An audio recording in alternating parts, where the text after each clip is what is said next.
Dr. Amir Levine, welcome to the show. I'm glad to be here. It's an honor to have you. I mean, you are well known around the world. Your bestseller, Attached. I mean, such a revelatory work for so many people struggling in the throes, in and out of relationship.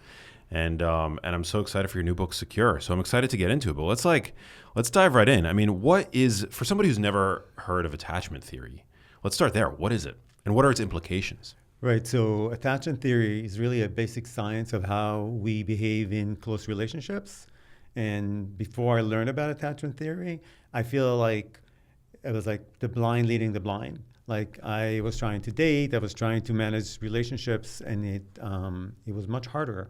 And then I just came across it by chance when I was doing my child psychiatry residency.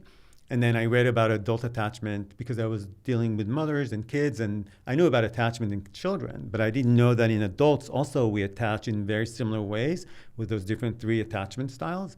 And when I came across it, I was going through a breakup, and it was so helpful. I felt like I was seeing the world in color, the relationship world in color for the first time. And that's when I talked to my best friend from high school, Rachel, and we were like, when you go through a breakup and you constantly are like complaining about the other person and talking about it incessantly, that people get sick of you. So instead of that, we channeled all that energy into writing Attached. When did that book come out? It came out about almost more than 15 years ago. 15 years ago. So it's been a while. Oh my God. And how many languages is it now published in? Like 42 languages. Whoa. It's pretty wild. Mazel tov. That is amazing. We always had this running joke between us, Rachel and I, that he's only going to sell 1 copy to the Library of Congress because people also tell you most books don't really sell. We never really thought. We wrote it for ourselves, really. We never really thought that it would go anywhere. Now, I'm somewhat familiar with the concept, and I've had a few people on the show come on and talk about it, and all those people tended to be they're all brilliant in their own domains, but therapists, coaches, and the like. You're a psychiatrist, you're a neuroscientist. When you stumbled upon these ideas and then put them through your academic medical framework, what stood out to you as being relevant? What was the scientific basis, if any, that you found? Yeah, what were your first impressions? So I'm really glad that you're asking me about that, because this my new book, Secure, it's all about sort of that marriage between attachment science and neuroscience, and it's my own sort of knowledge from my own clinic and as a therapist, but also from the lab, really sitting and analyzing data from the brain and seeing how the brain works. Because I think I have to say that personally, when I came across this attachment theory, it really clicked right into place and it made so much sense to me. But it's not really a science. Some of the research is based about the brain, but I really felt that I had to bring my knowledge from the lab to create this marriage that will give an answer to people of how you can become more secure. Because we have these different attachment styles, and we can even lump them into 2 groups, secure and insecure. And there are advantages to having insecure attachment styles, but your own, and we can talk about that, but for your own personal life, trust me, it's much better to enter what I've come to call secure mode. And we can all become more secure, and that's what actually the surprising part about this science. So they're not fixed attributes? No, not at all. And that's, again, one of the things that I really made emphasize in this new book. And because the science has advanced in the last 15 years, and we now know that we don't think about it so much as in categories. We don't just plop you into a category. It's more of a spectrum. And in fact, we can have a different attachment style with different people in our lives.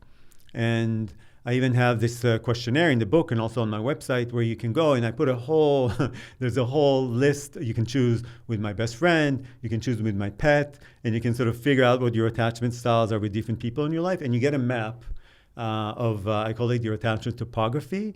And then you get to see who is what for you. And then you learn to use that map as a chart to helping you to become more secure. That's so cool. You have attachment styles with your pet? Yeah.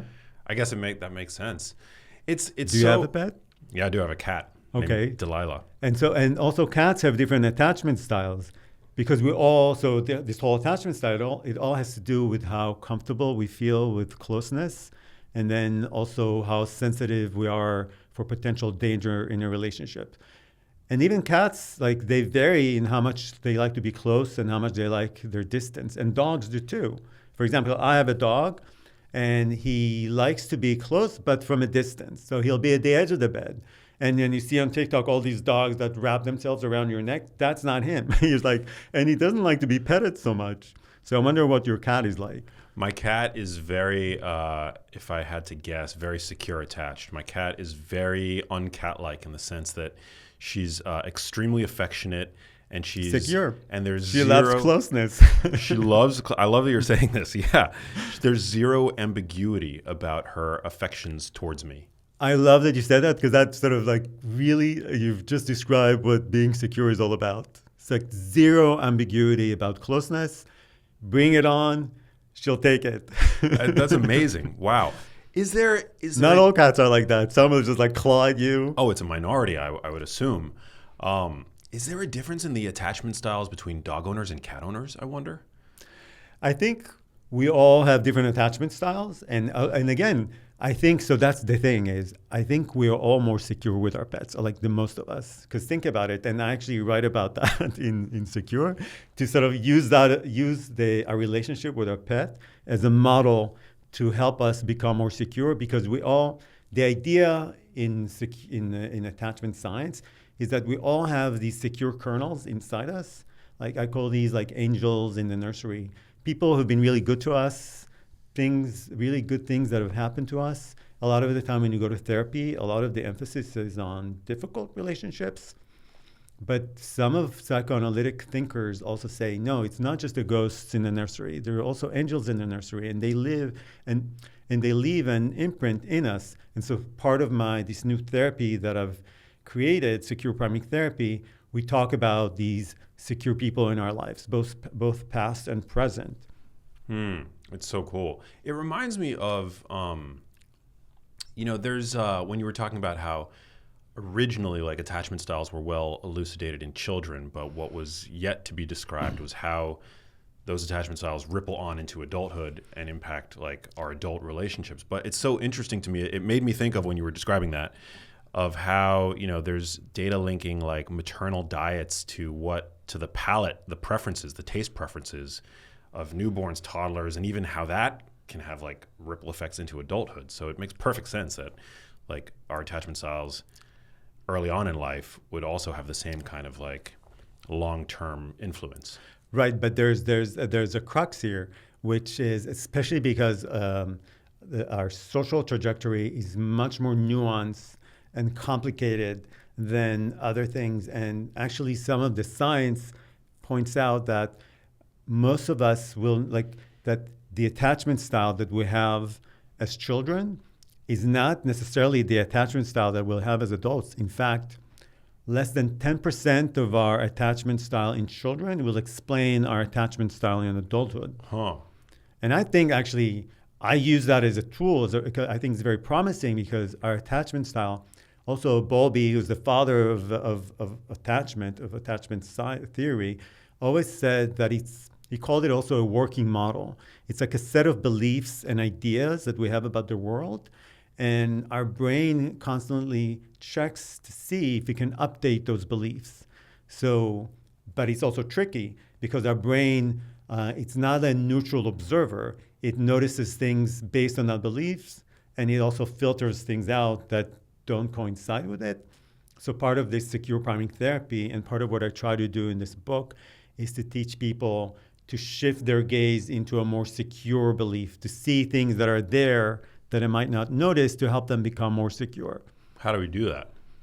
So you start by, first of all, so we talked about like tapping into your relationship with your pet, for example. So I don't know, you tell me what your relationship with your pet is like. Oh my God. Well, she's so cute. I love her so much.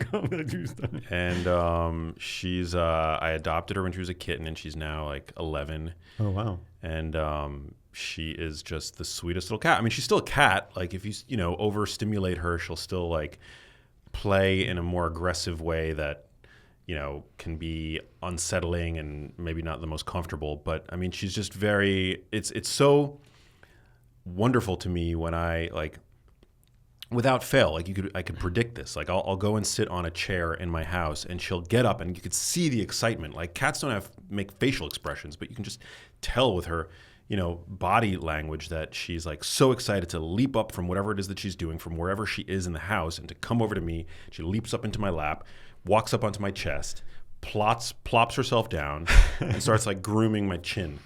I love that description. Yeah. Yeah, and I have to say, I'm looking, I don't see any scratches on you. No, I probably have some. That description right there is you tapping into a secure experience that you have. And we can build on that to really look at other areas of your life and say, okay, this is the experience that I have here, and how do I then transfer it to other areas of my life? And what I did in this new book is that I created a set of like different sets of tools to help you get there faster. It's amazing.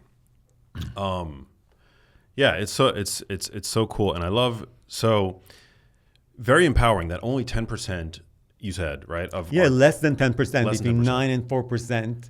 Because you don't get to choose your childhood. No. But you get to edit a lot of your experiences and really introduce new experiences and change and morph your attachment styles in different ways. And so what I try to do in the book is, first of all, to tell you, okay, this is sort of like that marriage of attachment and neuroscience. This is what your brain, so now we'll talk a little neuroscience. This is what your brain hates. It really loathes exclusion. And I called it the cyberball effect. It's based on the cyberball experiments where like you play a game of catch and then with two other, in a very simple video game, it's nothing immersive. And then all of a sudden the two others stop throwing the ball in your direction. And so it's like, and then they find in studies that it actually elicits areas of like really painful distress and self-scrutiny go online in a very powerful way, even from something so small as like a simple video game. And then also psychologically, people report feeling less self-esteem, that they have less agency in their life, and that life is less meaningful. So something as simple as a simple exclusion has profound effect on our psychology. So I started there. Like, first of all, we have to understand how the really dire price that exclusion has on our lives, because we actually let exclusion, we kind of like, our culture accepts exclusion. It's like, do you mean rejection? I mean, even just being, let's say, your friends are having a dinner party and you see it on Instagram that there's like, or they went somewhere on a trip and they haven't invited you. So things like that, or the simplest things, like someone, it depends. Different people have different level of sensitivity, or someone's not liking your posts, or we are so, our brain is really in tune with our social environment and is scanning for potential exclusion, rejection, and it loves hyper-inclusion. So there's something that's called the opposite, the reverse cyberball. So then you're hyper-included, and the way that they do it, so you're standing in the middle, and then I'm standing in the middle, I'm throwing the ball in your direction, and then there's another person here, I turn around, and then I throw it to them, they throw it to me. So now I'm hyper-included. No, you're not excluded, and the other's not excluded because like it goes through me. And then they find that the brain loves it, that there's like, you feel more self-esteem, more sense of agency and control in your life. You have like more, it's like all these amazing benefits. So then I thought, how would I create this hyper-included effect in our life so we'll have all these benefits? And also, by the way, health benefits too. Like what? So it's astounding, the findings that they have. They find that people who are more securely attached are healthier across many domains. So even if they have a difficult illness like fibromyalgia, they have better relationships with their healthcare provider, but they have less symptoms. They manage it better. But that's also, but then across many, many other domains in terms of also longevity and also, I think, cognition. It really has such a profound effect. And we often talk about your health, about exercising and sort of eating right. But the social impact is just as strong as that. So if you're going to McDonald's and you want to offset some of the effect, it's to take a trusted person with you. So to offset some of that. Wow. So, okay, hyper inclusion. Yeah. I mean, would you say that that's one of the reasons why social media is so addictive, because it gives us this illusion of being hyper included? I think we love feeling part of. So whichever way we can feel part of, it's good. But then if social media also creates this effect of that cyber effect, so you have to watch out. So maybe for you, it sounds like... Well, it's like intermittent reward, right? It's like intermittent, it's like breadcrumbing. It's like sometimes social media makes you feel hyper included, but it's like playing the slots in Vegas, right? Yeah. So in that case, I don't know. I'm not, so I was like, if it's, so here's the thing about that hyper included. My idea was, and that's a major part of it, is like, it's really important that it's consistent. Because, and this whole idea came from research in animal models, where you look and see the profound effect of, it's called an enriched environment. If you create an enriched environment, how it changes the brain. So I'm really talking about changing your brain to help you become more secure.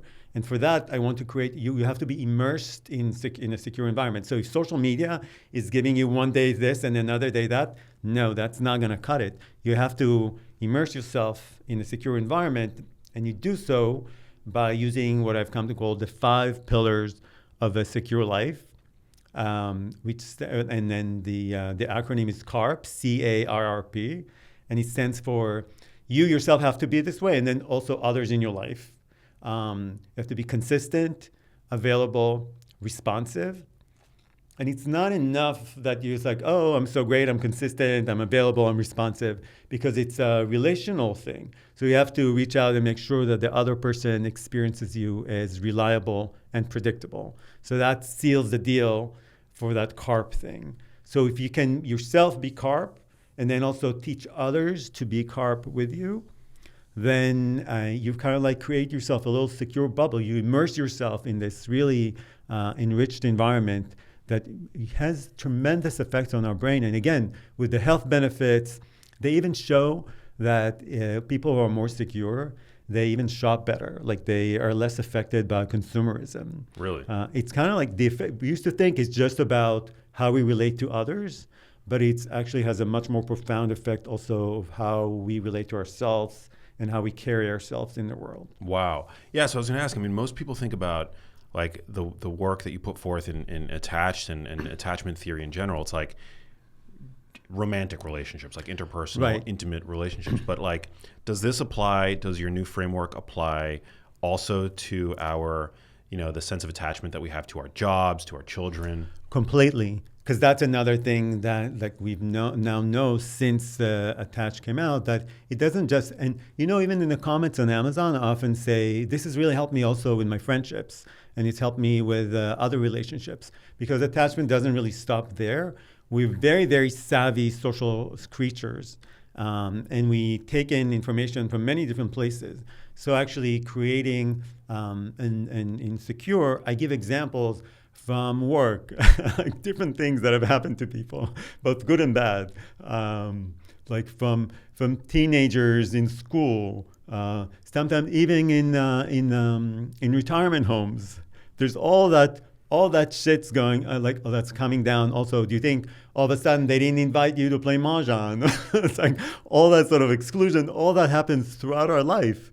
And if we learn to protect our brain, and we learn ways to curate our social environment. And that's like one of the biggest message of this new book is I'm giving you tools of how to curate your social environment to help you enter into that secure mode. So how do we safeguard then our thoughts, our mood, our mental health when inevitably we are excluded? I mean, being excluded is like kind of par for the course of life. Because it's so prevalent in our society. So I hope actually that this book will really help people understand how pernicious it is to the brain, and start to move away from it. And I actually thought before coming here, I thought maybe I should think about an example of when I was excluded, the last time that I was excluded.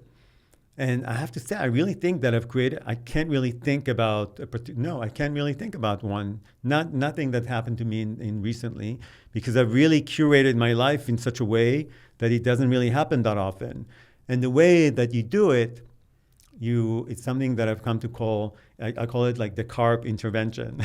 So it's like, if you understand what the stakes are, that it really is related to your health, it's related to your cognitive health. It's related to how well you feel within yourself, not just your relationships, that you know that the stakes are high. So if you find someone, or if you have this relationship where you're constantly like feeling that cyberball effect, then it's time to do a CARP intervention. And the way that you do it is you say to the person, there are many different ways that you can do it, but like, hey, listen, I've learned this new concept about how to live in secure mode, and one of them is CARP, and I think it's really important to me. I'm going to try to be this way, and I really like that other people are that way with me too. And then you just like leave it out there, and you see it's like an invitation for the other person to become more secure. And remember, I told you that we all have these kernels of security inside us, and we can summon it out from people, and sometimes it works really well. And then if they can rise to the occasion, that's great. And if not, then what I usually tell people is that we always have, most of us, the vast majority of us, have secure people in our lives that are automatically CARP. But the problem is that usually, most of the time, we don't really pay much attention to them because there's no drama. They're boring. Our brain like sort of really goes like, no, I need to fix this. Like, this is not good. Or, wow, now they're paying attention to me and before they didn't. And so it sort of creates a lot of like excitement and disappointment and this and that. And so we divert our attention there. And so what I do in my private practice, I really help my patients, like train them. You know what? All you need to do is like shift your gaze and look at this person. They always text you back. They always want to hang out with you. They're always there for you. So instead of texting this person, like, why, blah, blah, blah, blah, you know, like how we do, just like text this person. How do we make sure that we're not the ones doing the excluding, that we're not the excluders? Right. So I think part of what I really try to make such a strong case to people, for people in the in Secure, in this new book, to understand how important it is for the brain. And I think I even have this quote that I like, something like that talks about how like attention is like probably one of the most rarest forms of generosity. So to really understand it from that perspective, like this is something that you're bestowing on other people, and you're giving them something very, very, very valuable. And also, it also helps you sort of feel that hyper-connected. Everyone benefits from it. So I think it's just a problem that a lot of people, our society really tolerates exclusion. They think, oh, I don't owe them anything. I don't need to invite them for everything. But you can shift your way of thinking and start to understand how both for you and for others, it's so much better to sort of create that secure space for yourself. And the truth of the matter is, it's less hard than people think, because it really, and that's the other thing, it really all has to do with really the micro interaction, what I've come to call the seemingly insignificant minor interactions of everyday life that we don't pay much attention to. But these are actually crucial for changing the brain. Like what are give me some examples of those interactions. So that's the thing. When people go to therapy and they want to change, they always think about, I need to talk about my childhood, difficult things that have happened to me, or like the big events in my life. And they rarely ever think about the small day-to-day interactions as a vehicle to change the brain. But from, if I'm an epigenetic neuroscience, so it's really how the brain is very, very sensitive to our environment. We think, oh, it's protected in the skull, but no, it sends out all these tendrils and it constantly surveys what's happening. It's affected. So, for example, even if you remember anything from this conversation tomorrow, it means that some form, and I'm going to get a little geeky sciencey here, some form of histone acetylation has happened in your brain. So there's been some tags that have been added on to your DNA and changed the structure of the DNA a little bit. And then there's changes in the synapse. It's like all these things happen with our memory changing and morphing. So you're talking about epigenetics. Yes. So our interactions can actually change the expression of our genes. Completely, yes. And then that follows changing the architecture of the synapse. Like, the same proteins that we have in our muscles, like actin, that actually also exists in our synapses because it builds the scaffolding of the synapse. It's kind of wild, I think. It's so cool. Yeah, I mean, I definitely make an effort to like get out of my house as much as possible, even though I work from home and I'm a writer. Like I will go out of my way to get that, to go to the coffee shop or to say hi to the person checking me in at the gym or what have you, because I recognize the value of like those micro. Exactly. These are the simis. So you just gave it's like saying hi to the person at the coffee shop, sort of nodding hello to someone at the gym. Even I try, even though it doesn't always happen, especially, it depends where you are. But I think in LA and New York, like people at the gym are less likely to nod hello. Everyone is like so stern, but I try anyway. And sometimes it works and sometimes it doesn't, and it's fine. Well, yeah. I mean, I remember actually the other day I was in like a bit of a funky mood, and I had coffee in my house by myself. I went to the gym and I was not in my most friendly state of mind, my most gregarious, chatty state of mind. I got my workout in and I went back to my house and I had a snack, and I actually had the realization, it was like 3 p.m. and I hadn't recorded any podcast that day. And I had the realization at 3 p.m. that I hadn't said any words up until that point. Like I hadn't interacted with a barista. I didn't say hello to the person checking me in the gym. It was 3 p.m. and I hadn't used my vocal cords once. I just say yes. Yeah. But simis can also be texting people, and it's like all these interactions that are. You accumulate them. It's like, think about it like a simis piggy bank, and you kind of like add more and more and more, and the brain loves it. It just loves it. So every opportunity that people have, it's like. And if you don't use it, it's like a missed opportunity to help your brain. It's like if you exercise, think about it because I really actually call it in the book a secure practice. I tell people that it's important to develop a secure practice to create that, all the benefits of that secure mode bubble.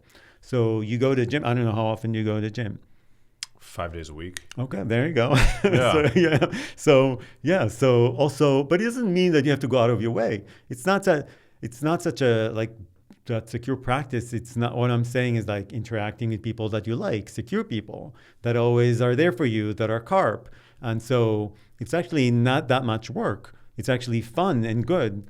It's just really bringing to our attention how important it is, and then opening up to the world. So I really do it all the time now, even everywhere, even, the most challenging places, when you call, I don't know, the airline, all these different places where you're really upset because they suck. Yeah, typically, yeah. But the person, if you're calling them, they suck, right? Because if you've gone to the place, but the person on the other line, that's not their fault. No, they're just doing their job. And so I have a chance even here to employ these carp simis and sort of, I know it's not your fault, and let me vent for a bit, and then I write a good report about something. So you can even change that interaction to make it more secure. And then actually sometimes they're more on your side. Yeah, they get it. Because they're human too. Yeah, exactly. They don't want to have a bad day either. No. They're being yelled at all the time. Exactly. I kind of set this rule of thumb for myself. Curious your take on it, but over the course of the day, people will pop into your head I'm thinking about whatever, this friend in New York that I haven't seen in a couple months, if not years.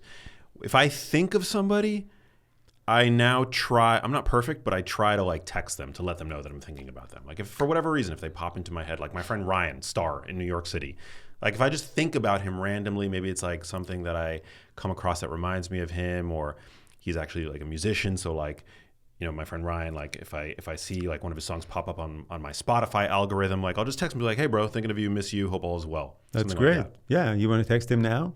I should. It's like, I mean, no, I think it's great. That's exactly, so that's why I think when I told you, when I was coming here, I was thinking, here, like, what if he asks me about like, an example of like how I'm excluded now in my life? And it's just like, really, I had a hard time coming up with an example like that because I've really curated my social life now to have much, much less of that.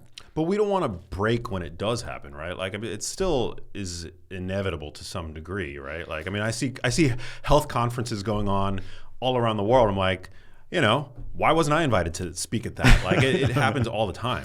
Right, of course. Yeah, those things we can't help.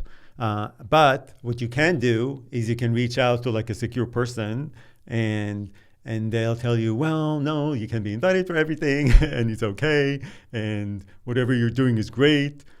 So like that's the kind of like thing that's what secure people are really good at. They're very good in utilizing others to help them regulate their emotions and vice versa. Because if you think about these attachment styles, that's where they found that's where it's like Mary Ainsworth. She actually discovered these attachment styles and she discovered them in the strange situation test. And what they do in the strange situation test, and it's very relevant to what you just said, because they, and you'll see why, it's not going to be apparent immediately, but I promise you I have a point. You bring a caregiver and a toddler to a room full of toys, and immediately the toddler's like, oh my God, all these toys, starts playing. And then they ask the caregiver to leave. And immediately the toddler drops everything on the floor and goes, you can see it on YouTube. Bangs on the door, come back, crying, inconsolable. And then they ask the caregiver to come back. And it's the moment of the reunion where she identified the 3 attachment styles, anxious, avoidant, and secure. And the secure, it's just incredible. The mother picks them up. They immediately come down. I want to start playing again. Anxious, it takes them a long time to be consoled. And then the avoidant, sometimes they won't even cry and they just stay limp in their mother's arms. But when they actually looked, they saw that their blood pressure is through the roof. So they're not good at using the mother to regulate their emotions. And that connection about using the bond to regulate our emotions, that really transcends beyond childhood because we as humans, it's one of the most powerful ways for us to regulate our emotions is through other people. And I'm sure if something bad happens to you, I'm sure you have an idea of who you're going to reach out to. Do you? My brother. Yeah. Maybe. Yeah. Maybe?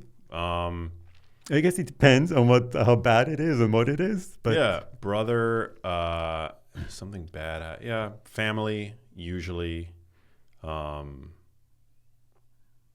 That's pretty much, yeah. I mean, I do use social media like for consolation occasionally. We all have like these parasocial relationships today. Yeah. But yeah, no, I would say like family is like, yeah, my brother would be like right. But usually it's like we have a very specific person and they're number one. It's called an attachment hierarchy. And our brain knows who to go to. It's like there's no question. And even your cat has her attachment hierarchy, yeah. And you're number 1 and 2 and 3 and 4 probably. Definitely, that's so interesting. We were talking before we got rolling. Like you're in Miami, right? Yeah. I went to school in Miami, and I learned a lot about exclusion and hyper-inclusion from the nightclubs of Miami. When I went Oh, God. Yeah.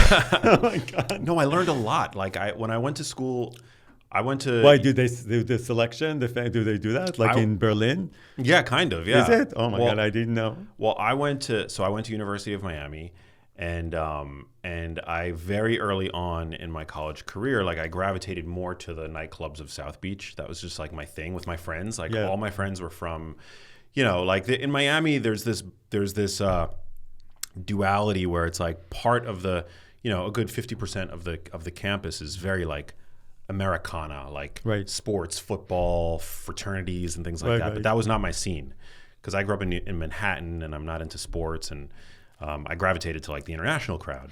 And for the international crowd, South Beach was like a lot more attractive. And within the microcosm of South Beach, you had some of the most like exclusive nightclubs in the world, and it was always like the mission of like get in, my friends and I to get into the most exclusive nightclubs. And at the time, and I think this club still exists in Miami, but it was called Mint. We actually called it University of Mint, and that was funny. Yeah, it was just like that was like the petri dish for us to learn about like exclusion and inclusion and like figuring out the knobs and levers of how to make it so that we would be included into those nightclubs when at the end of the day, we didn't really have very much to offer. We didn't have any money, you know. No, but you had youth. We weren't hot girls. We were just like these scrappy guys. And so what did you do to fit in? I'm curious. Well, we learned. We greased We're blacks. the bouncer. Yeah. Oh, we yeah. learned how to like. Oh, there you go. Yeah. It's through those connections. Those connections. Yeah. You kind of like figure it out, but then it also dawned on us at a certain point that like it's a pretty good metaphor for life. You know, like you're inevitably going to be excluded. Like, how do you figure out ways to grease the bouncer, so to speak, in other areas of life? Right. So, yes, I agree that it's inevitable. And, it's interesting because I love that you brought that example because I was thinking the other day, I was thinking about exclusion and how painful it is for the brain and how too bad that people don't know and wouldn't it be so much nicer because, we used to be also much more violent as a culture and we don't accept that so much anymore. And in a way, the exclusion has such a terrible effect on our brain. Sometimes like some research thinks even that it actually is on par with physical pain. So we don't really, our society doesn't accept so much like physical punishment and all these, but we still tolerate that. So I was thinking, what is the name of that famous, in Berlin, is Bergen? Is like that famous, that's so famous with its selection. I think maybe Bergen, I'm probably mispronouncing it.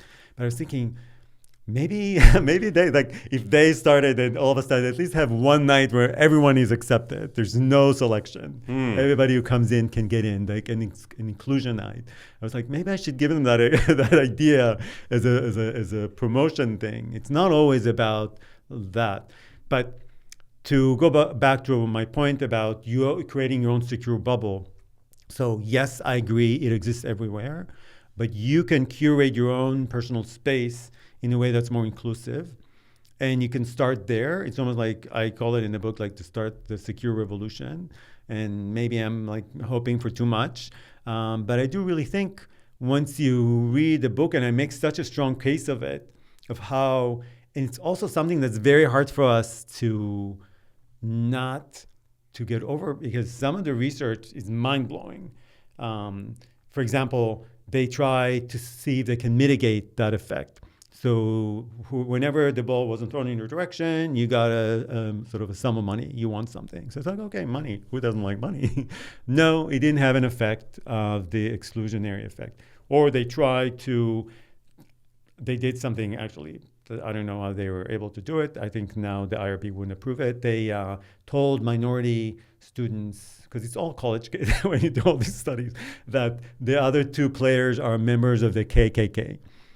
So you think, okay, these are despicable people. What do I care if they include me or not? No, it's still the same effect. The brain is so sensitive to that. And I can tell you my thoughts about why I think that is,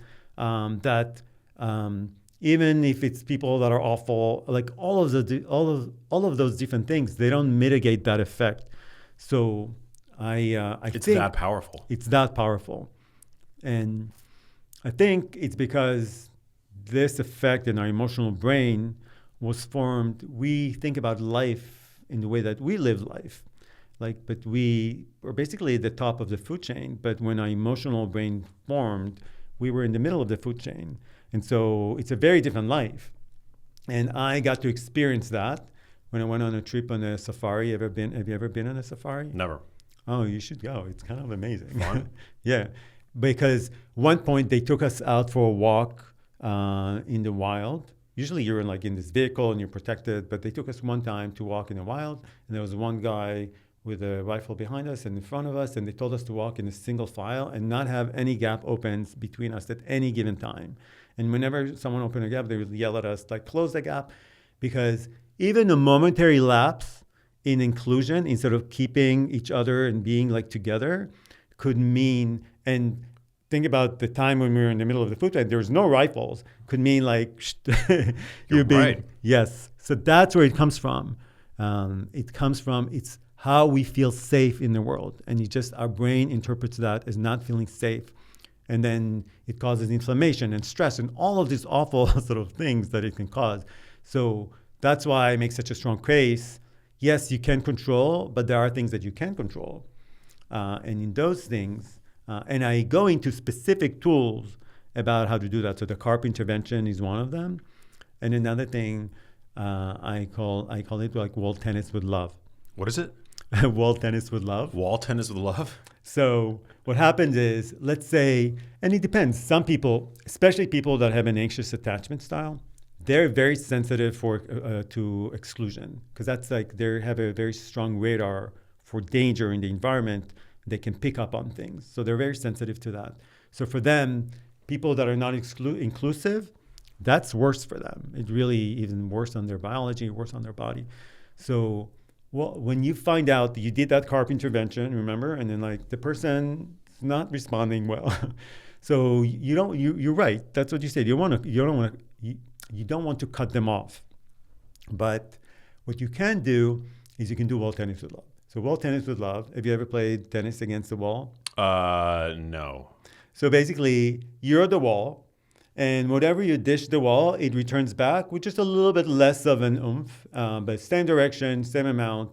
And so you're the wall, and you are not really taking away the relationship, but you're not like initiating. Like whenever they reach out to you, you reach back with love and affection, but you don't try to initiate too much. And then you really make the relationship, you kind of like deprioritize the relationship. You sort of give it a different place in your life. And at the same time, you are engaging more with those secure people. So that's how you're sort of remorphing your social life. So you want to be the wall in contexts where, the other party is not CARP giving you what you need. Yeah, they're not consistent, available, and reliable, and it's constantly hurting you. So you're like, you know what? Why do I have to go back to the same place and get hurt again and again and again? No, I'm going to reprioritize. It's like you don't get to board in group number 1 in my social life. You get, boarding group 8. But isn't that kind of like being a little bit passive aggressive? Like you're not kind of facing it head on. You're just like... Well, you did your CARP intervention and then it didn't work. And then now... The thing is, what happens how many times can you go back and try to get water out of a stone? Right. If the person is not going to be able to do it, it's also not fair to them. They're capable of what they're capable of. So, for example, I have like one friend that I'm doing this wall tennis with love, and it actually works out really well. I thought it would actually make the relationship go away, but it actually did the opposite. Like he calls whenever he wants to call. I usually really make it a point to always answer. We talk for a while, I ask questions, he asks questions. It's nice, actually. But then there can be weeks, I can show you the text. Like he would text me hi, immediately I reply, hi, nothing. A few days later, there's like a string of highs like that. And then later on, like a week or two later, he will call all of a sudden. But all of that investment, like, why is he not calling me? Like, or if I used to call him and I would talk to him about something, he would like disengage or like and then I would be upset for a long, long time. And like, I need to call him. I need to tell him off. Blah, blah, blah, blah, blah. I need to do all this. It's kind of like something that I call in the book, the protest regret cycle. I would get upset. I would lash out. Then I feel bad. I would apologize, but then the protest regret cycle will continue. Yeah. So you're basically like you're performing an inception, like you're planting a seed so that you're kind of like dangling the carrot so that they kind of come to the realization on their own that they're not showing up in the proper way. Well, they're showing up, and that's the thing about these different attachment styles. And that's what's really different in this book than the other book. Because I've worked now with people with different attachment styles for the past 15 years in my private practice. And I really think you have to understand, I think about these different attachment styles like we have different types of animals, like there are different types of cats, right? Like if you had a cat that doesn't like to be, like my dog, that like he doesn't like to cuddle. Not like your cat that loves to cuddle. No, he's like, stay away from me. Actually, if I get close and start petting, he will growl at me. Really? Yeah, I mean, he's not gonna bite me, but it's like, no, I'm not happy with this. Stop, stay away. I wish I had a cat like you would be more like your cat. Oh my God, yeah, no, she's the best. That's so interesting. Yeah, yeah. Well, I mean, it reminds me of like my cat and people that I know that are like, you know, they have to kind of arrive at the idea themselves. You can't kind of tell them what to do necessarily. And it's similarly, I think it's like probably innate in all of us. Like you have to kind of, you know, it's like if somebody can tell you the value of exercise ad nauseum, but like you have to kind of come to that realization yourself to find the motivation intrinsically. Usually before acting, and certainly before like repeated action. You know, you've got to like have the idea yourself. If I pick up my cat and put her on the couch, she's going to leap off. But if it's her idea to jump up onto the couch. Exactly. I love that. Yes. You leave the door open for them to come as much as they want. And you're not doing it with the passive aggressive would be like, oh, so now you're calling? No. Yeah. You know, like it would be something like that. No, this is like, that's why it's not just wall tennis. It's wall tennis with love. Because it's such, it really takes the sting out of the like difficult relationships. And it's not just, it's sometimes a lot of like even for parents with adolescent kids. So adolescence is developmentally with their parents, kids become avoidant because that's the idea, right? All of a sudden you have to disengage from your parents and you shift your, all of your attention to your peers. And you don't want your parents to intervene too much with your life. It's part of the process of becoming an individual.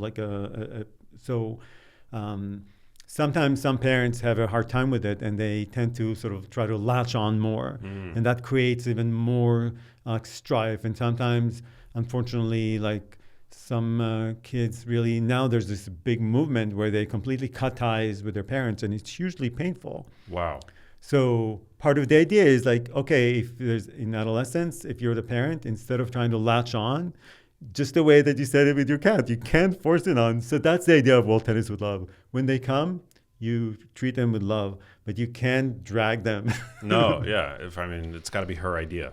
So you provide all that in the book? Yeah, it's all really, and that and more. There's like that we talked about basically the two halves of the book. The last part is about the secure mind, is how to like reshape certain ideas and beliefs that we have that are insecure to sort of create more security within us. Is that related to like limiting beliefs? Yeah, I think so. It's more, again, it's from a point of view of like a neuroscientist.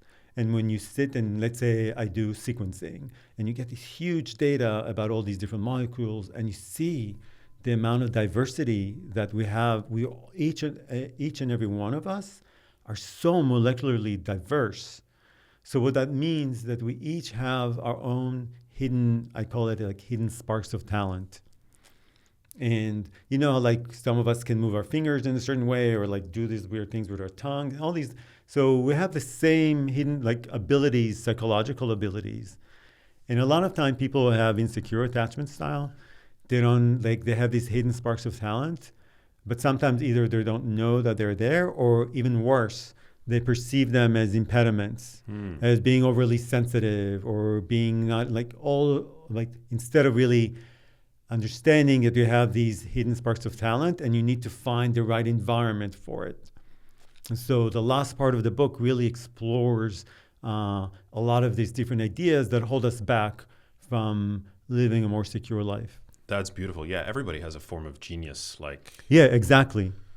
Really, everybody does. Everybody does. Yeah, it's like latent for many people, but exactly that doesn't mean it's not there. And sometimes you're not in the right environment to like make it to allow it to grow, and sometimes you're not realizing that it's there. And so all of that, I really try to. There's this one book that I read. It's called Convenience Store Woman. A Convenience Store Woman. It's a sort of Japanese writer, and it's a neurodivergent a woman who works in a convenience store in Japan. You know, all these like 7-Elevens and like And the society is really trying to tell her, no, you shouldn't really be doing that. You should get married. It's Japan. But she likes it there. Like her biology feels good there. And so there's the very last scene when she actually decides, I don't care what everybody says. I feel naturally me there. And it's such a profound scene. It's like the catharsis that she experiences from being more true to her biology. That's what I really try to teach in the book, is how to be more true to your biology. Wow. I love that. As an authority on the topic, what would you say are the biggest misconceptions about attachment theory? I think, and like they're all over social media, unfortunately, is that attachment styles are like a diagnosis, that it's something that you need to heal from, that it's something that comes from childhood and that you can't really change it. All that is wrong.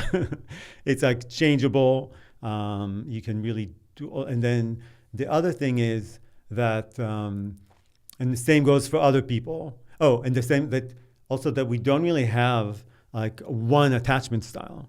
We have an attachment topography, and that's part of what I use in the book, because that's how you can maneuver your social environment to actually create a more secure life for yourselves with all of the health benefits that come with it.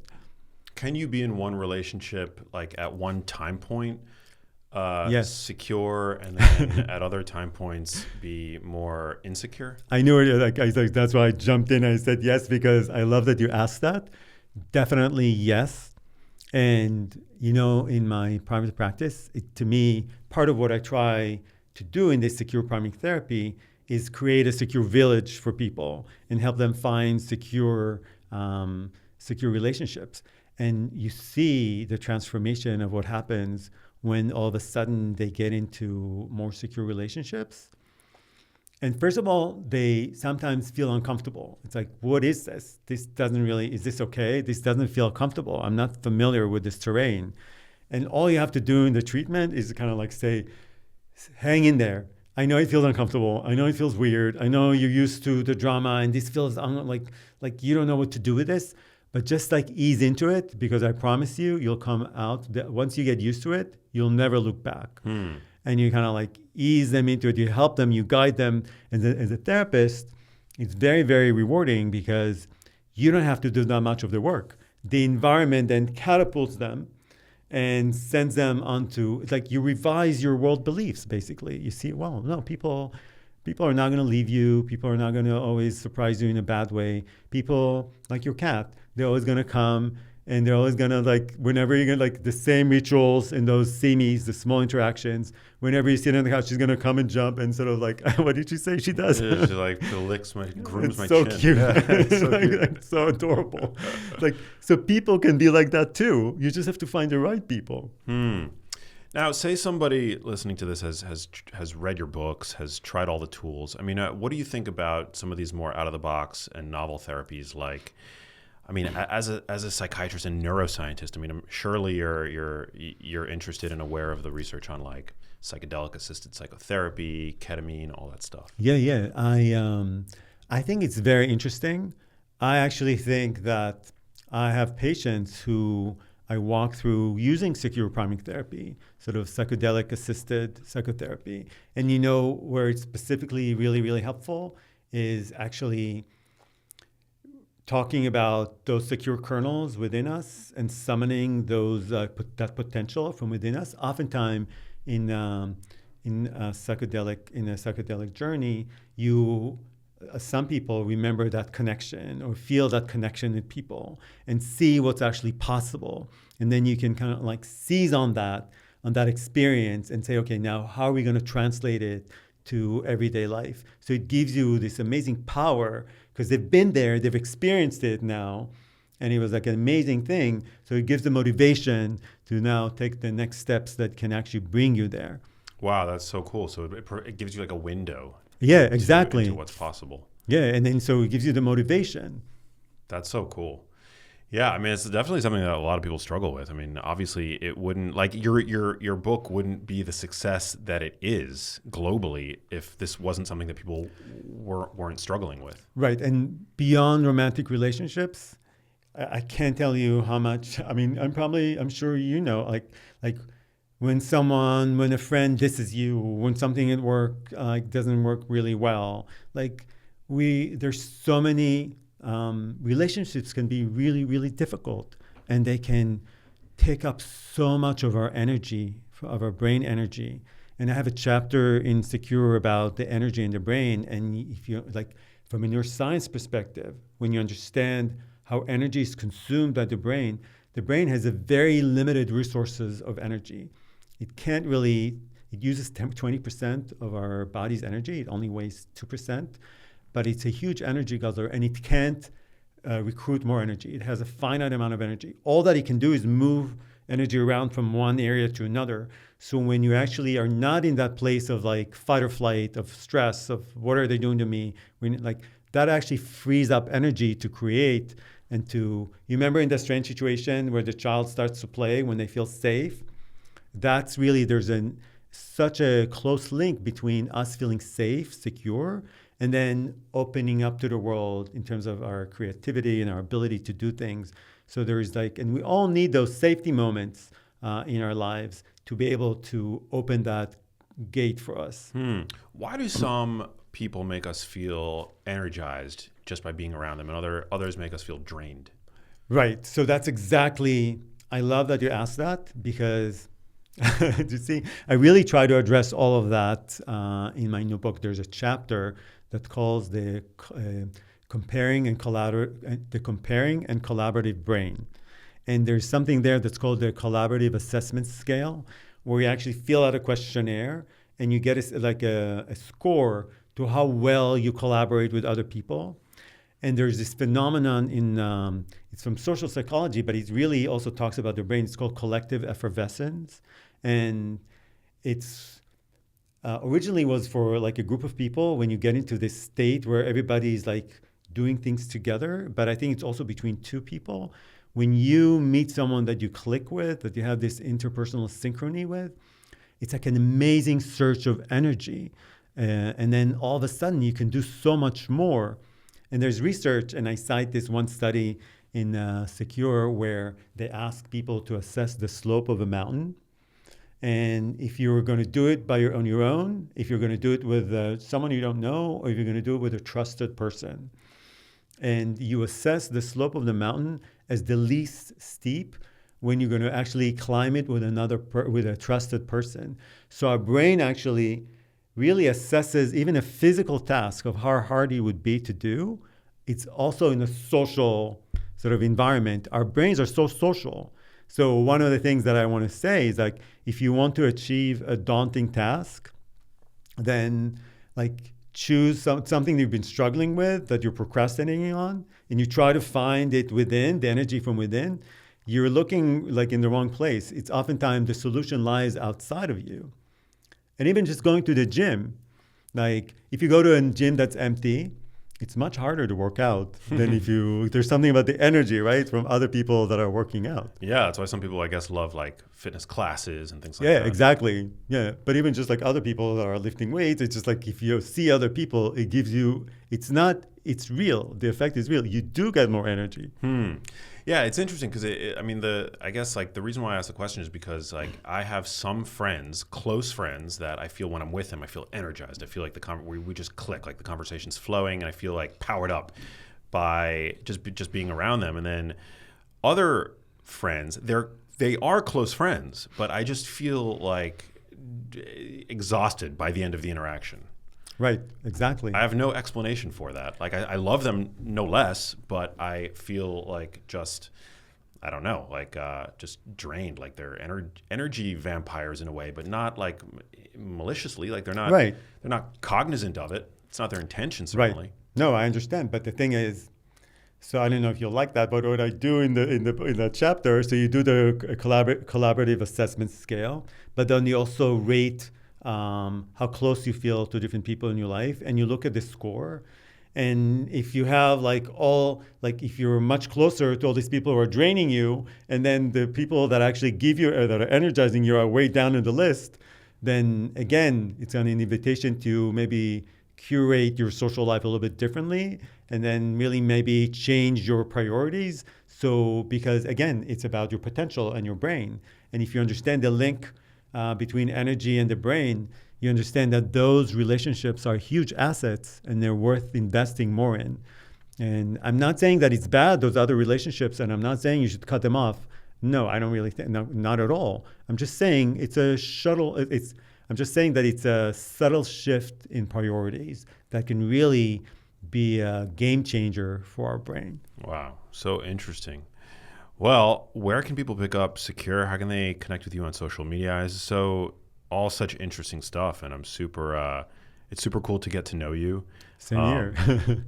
Your life must have changed so dramatically, like with the release of Attached. I mean, that was such a huge book. You know, it took a long time, so it was and it's kind of like talking about your hidden sparks of talent. When it came out, I was actually ashamed because I'm supposed to be like I was embarrassed. That's a shame, but I was embarrassed by it because I'm supposed to be like a serious neuroscientist.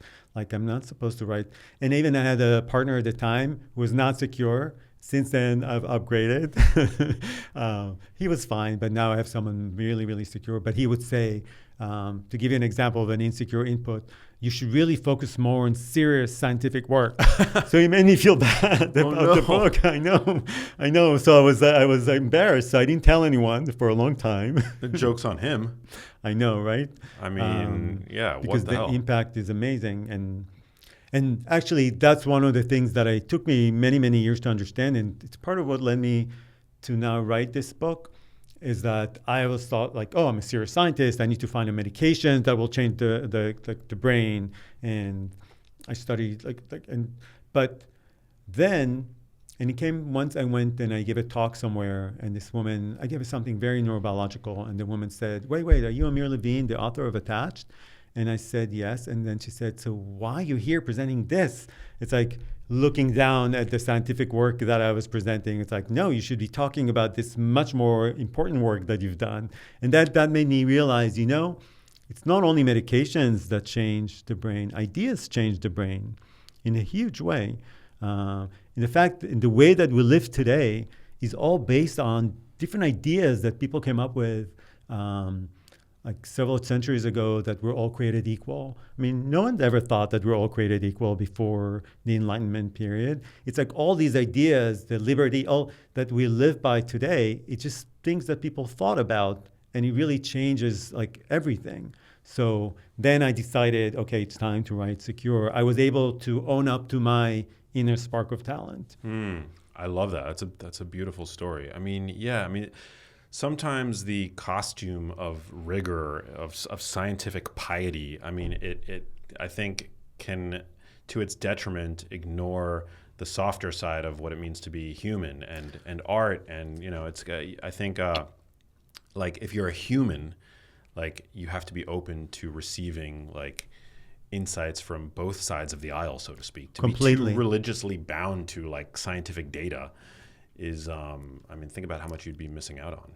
Exactly, and think about all this information wouldn't be available. It would still be buried in scientific lingo. And I got an email from a woman in Iran. It was very moving. It's probably because I get emails all the time, but this one was really, really moving. Like I get goosebumps just thinking about it. Like she basically thanked us for writing the book, and she said, because she was able to really express herself more securely, she was able to find a new partner. And it was very explicit. She said, it's the first time I've ever experienced an orgasm because I was able to walk him through and what I needed. And thank you, and you've changed my life. And it was like so nice. Yeah, I was able to reach someone like in Iran and help them. So that's very gratifying. That's so cool. Wow. Yeah. I mean, think about, like, it reminds me of meditation. Meditation is something that's been practiced for millennia and was, like most people probably would not describe it as a scientific practice, but now we have like all this data, like, oh yeah, it's not that the facts changed, but the narrative changed. Completely. Yes, I agree. Yeah, I know. So, but it also shows you I don't want to be like the whole idea of secure priming is to think about those people in our lives that really help us propel us forward and really, like you say, that give us the energy, that give us the encouragement, but also the potential, like how difficult it is when we don't have those people, or people who give us the wrong ideas, like the way that this my ex used to say, oh, and it wasn't the only thing, but the way that he would actually put me down with. And it's just like, what a shame, what a waste. Yeah, well, glad you kicked him to the curb. Yes. Where can people pick up the book? Where can they find you on social media? And I've got one last question for you. Okay, sure. You can go to amirlevinemd.com, and you can also fill out the attachment topography questionnaire, even with your pet. And I think the book is available everywhere. Everywhere. Well, you're the man. Thanks for coming out. The last question that gets asked to everybody on the show: what does living a genius life mean to you? I love that question. I think now, I think I talked about it a little bit, how I've come to really appreciate my ability to take and translate scientific concepts into tools that people can use in everyday life. Not only people, me too. And I think it's really helped my life so much. And I'm just really excited now to put it out in the world and see how it's going to help others too. Hell yeah. Love it. Well, thanks for writing Secure. Thanks for coming out. Yeah, I'm really glad to be here. It's a great conversation. Tell Miami hi for me. Exactly. And thank you guys for listening. Share this episode with friends and loved ones that may benefit from it. Pick up Secure, and I'll catch you on the next episode. Peace. Hey, if you liked that video, you need to check out this one here, and I'll see you there.